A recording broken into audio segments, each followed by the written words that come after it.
কথা আছে না, অন্যের জন্য গর্ত খুললে নিজেই পড়তে হয়। নেতানিয়াহু ইসরায়েলের প্রধানমন্ত্রী ট্রাম্পকে এমনি সেমনি বুঝাইয়া তারে বলদ পাইয়া তারে যুদ্ধে নিয়ে গেছে।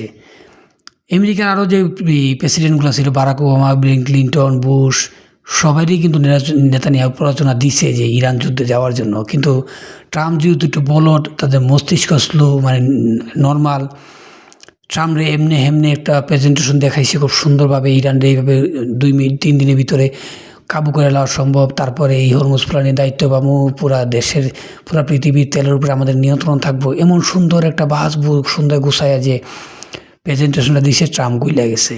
এই গইলা এই ট্রাম্পরে যুদ্ধের ময়দানে নিয়ে আজকে নাকানি চোবানি খাওয়াইছে। এই নেতানিয়াহুর কারণে, নেতানিয়াহুর যে গ্রেটার ইসরায়েল স্বপ্ন বা এই যে মানুষ হত্যার যে লালসা, তার ওই যে বলে না, তার এই স্বপ্নের কারণে পৃথিবী এত মানুষ বলিদান করছে, কুরবানি দিতে হয়েছে। অন্যের জন্য গর্ত করছিল, ইরানের জন্য গর্ত করছিল, আজকে সেই গর্তে এখন ইসরায়েল নিজেই পড়ছে। এখন আমেরিকা ইসরায়েলের সারা ইরানের সাথে ডিল করতেছে, এমন কি ডিল করতেছে, কি শর্ত আছে, এগুলো দেখতে চাইছিল ইসরায়েল, এটা পর্যন্ত দেখতে দিতেছে না আমেরিকা। কারণ জানে ইসরায়েল নাশকতা করবো। ইসরায়েলের মতিগতি অন্যরকম।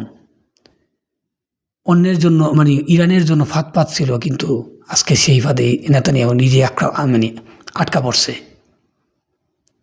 ধন্যবাদ।